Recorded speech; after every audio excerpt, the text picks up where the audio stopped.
Ju njohim me edicionin informativ të lajmeve. Kjo është Radio 7. Qeveria në Maqedoninë e Veriut merr kontrollin e 4 komunave. Kryeministri Istraj Miskovski tha se qeveria do të emërojë ushtrues detyre në Gostivar, Vrapçisht, Qendër Zhudhe dhe Mavrov, Rostush, sapo të marrë njoftimin nga Komisioni Shtetëror i Zgjedhjeve për përfundimin e procesit zgjedhor. Absolutisht që këtë do ta bëjmë sipas ligjit. Që ta bëjmë këtë, duhet fillimisht të marrim njoftimin nga Komisioni Shtetëror i Zgjedhjeve, se zgjedhjet kanë përfunduar dhe se në ato 4 komuna zgjedhjet janë të pasuksesshme dhe më pas qeveria do të emërojë. Sa mes të tjerash kryeministri Miskovski. Kryeministri u përgjigj dhe interesimit për ligjin e përdorimit të gjuhëve. Sipas tij, nga kuvendi pritet të miratohen ndryshimet e nevojshme ligjore. Ndryshimet e ligjit për inspektoriatin e gjuhëve në kuvend më herët u bllokuan pasi VMRO nuk e kishte shumicën e nevojshme. Sipas ligjit për mbikëqyrje inspektuese, inspektoriati duhet të ishte në drejtimin e Ministrisë së Drejtësisë, por pas kritikave përheqje të statusit u vendos që të bëhet pjesë e Agjencisë së Gjuhëve.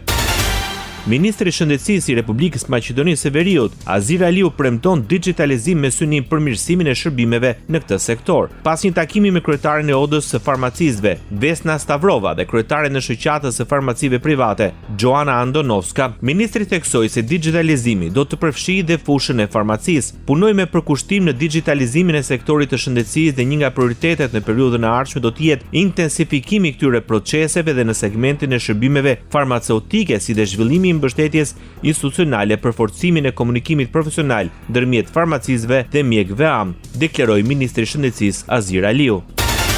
Republika e Maqedonisë së Veriut pezullon marrjen e fondeve nga instrumenti i Bashkimit Evropian IPA-IPARD. Ky vendim vjen pas zhvillimeve të fundit që lidhen me Agjencinë për Mbështetje Financiare të Bujqësisë dhe Zhvillimit Rural. Qëllimi është të sigurohet garanci se sistemi vendosur garanton lishmërinë dhe rregullsinë e pagesave nga IPARD dhe ekzistencën e masave efektive kundër mashtrimeve dhe korrupsionit, thuhet në njoftimin e Ministrisë së Financave. Radio 7, zëri pozitiv i qytetit.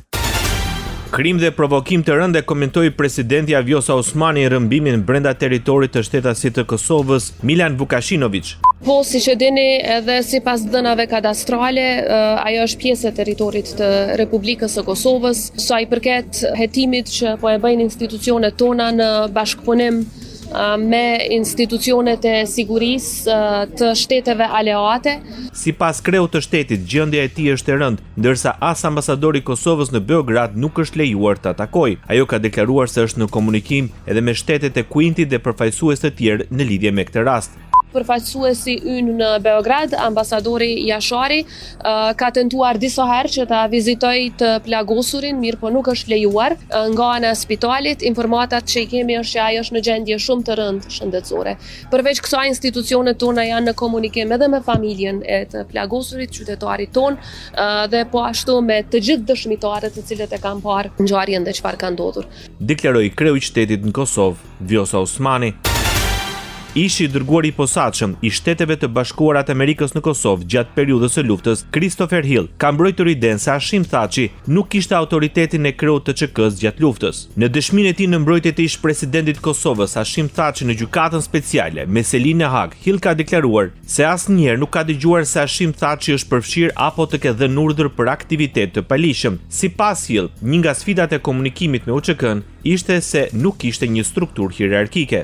Problemi i madh natyrisht me UÇK-n ishte pa aftësia dhe pa mundësia për të gjetur një lider, një udhëheqje aty, për të gjetur njerëz që mund të flisnin me autoritet. Pra Robert Gelbard, i cili kishte mbajtur pozitën që kisha mbajtur unë deri në momentin që ai ishte kërkuar të përqendrohej tërësisht në Bosnjë, që pra bëhet fjalë për majtën 98-s.